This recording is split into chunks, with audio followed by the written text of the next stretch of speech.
63 000 personnes assistent au premier acte de cette finale. Elles ne vont pas être déçues par le spectacle. Le Bayern domine le début de match et se crée une première occasion avec cette tête de Tig. 26e minute, Scholl en profondeur pour Klinsmann dans la surface. Tir de Babel, à côté, début de Gaëtan Huard. Une demi-heure de jeu. La finale bascule. Tolo récupère le ballon après un bon pressing. Il s'avance tout seul face à Kahn. Il va marquer.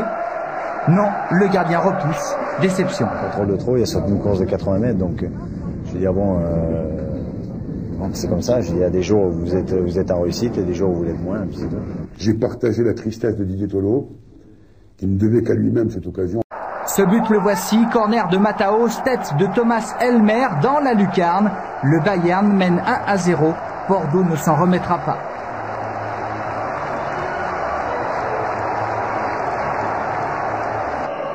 En Coupe d'Europe, il faut faire preuve de réalisme. Ce n'est pas le cas des Girondins ce soir-là. Exemple ici encore avec cette reprise de Bancarel seul face au but. Mais une fois de plus, Kahn sauve le Bayern. Puis dans la foulée, Sforza sur sa ligne écarte le danger. 1-0 donc pour les Allemands à la mi-temps. Scénario identique après la pause. Bordeaux se crée des occasions mais ne marque toujours pas. Ainsi, Dutuel puis ici Lissarassou échoue face au but. C'est vrai qu'à ce niveau de la compétition, c'est assez rare d'avoir autant d'occasions. Évidemment, on aurait aimé avoir un petit peu plus de réussite ou un peu plus de lucidité dans le dernier geste. Bon, ça n'a pas été le cas. Et c'est au contraire le Bayern qui réussit le KO à l'heure de jeu grâce à cet exploit personnel de Mehmet Scholl.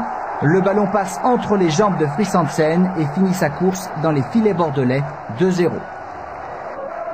La fin de match est passionnante avec d'abord ce nouveau débordement de Lissarassou, mais ni Tolo ni Bancarel ne peuvent en profiter.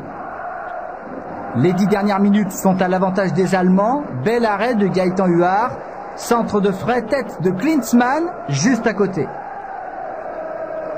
Enfin et surtout, Babel pour Witeczek, crochet, frappe détournée par Huard sur la barre et Klinsmann rate le 3-0.